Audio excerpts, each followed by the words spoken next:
gumagawa na si Jenna. Sino una nagbigay ng motibo sa inyong dalawa? Si Michael po. Siya po, hindi po ako. Siya. Opo, siya po. So nagtuturoan na kayo. Jenna, bakit ka naman pumayag na pumunta dito ngayon? Gusto ko pong yung magkaayos po kami, yung mabalik po yung closeness namin. Kay Michael po kahit hindi na po, basta sa pinsan ko lang po. Nahihiya po kasi ako sa ginawa ko eh.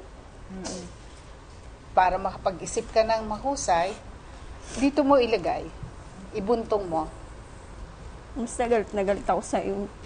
Hindi ko matanggap yung ginawa mo sa akin. Minsan para makita, nung lagi ka sa amin, napapamahal na ako sa iyo. Tapos ganun lang gagawin mo sa akin. Hindi mo man lang inisip yung pamangkin mo bago mo ginawa yun. Sabihin mo pa yung lahat ng galit mo. Para mamaya mas makapag-isip Siguro sa ganito ko na lang po ipapakita. Yeah.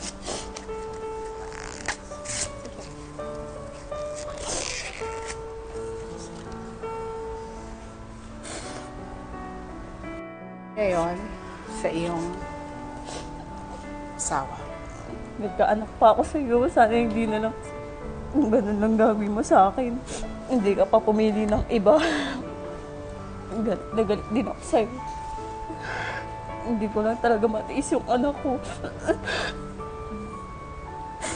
Mahal ko yung anak ko. Hindi po.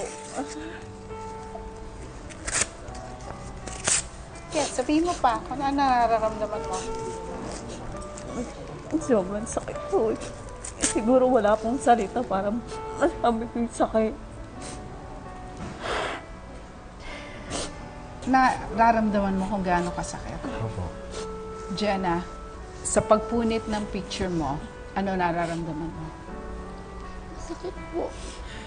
Nakikita niyo yung difference niyo, dalawa? Sa bawat punit nito, tumatagos sa kanya kung gaano kasakit. May konsyensya. Sa bawat Nasasaktan punit siya. nito, hindi ko na, ako lang ha, ako to, parang hindi ko nararamdaman. So Jenna, ano gusto mo sabihin sa pinsan mo? Kung gusto mo, lalayo na lang ako, babalik na lang ako sa probinsya para mawala na yung galit mo sa akin. Kahit hindi na bumalik yung closeness natin, mapatawad mo lang ako.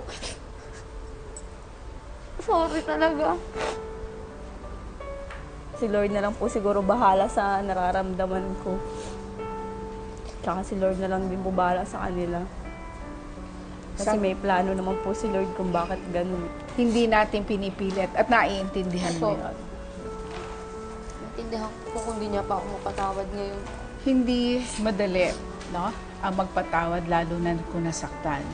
Ang wish namin sa iyo at prayers namin sa iyo, mapatawad ka at mapatawad mo rin ang iyong sarili. Opo.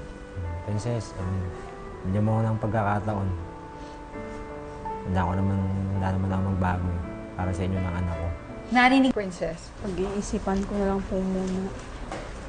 ano ang pwede mong ipangako kay Princess pagkatapos ng gulong ito? Na hindi na ako titingin sa iba kahit na hindi niya ako napatawad ngayon. Babawi ako sa mga kasalanan ko sa kanya. Tsaka siguro kailangan ng communication. nag-agree ako doon kasi meron din naman sinabi, di ba, na ikaw din kanina, maaaring kaya din nangyari yon dahil alam mo may pagkukulang ka. Pero hindi sapat yon para mangaliwa ka. Exactly. Paulit-ulit mong sinasabi na para sa anak mo. So, mabubuo ba to kung mangyayari ulit yung pangangaliwa mo? Siyempre, hindi na po. Mabubuo ba to pagka hindi kayo nagko-communicate?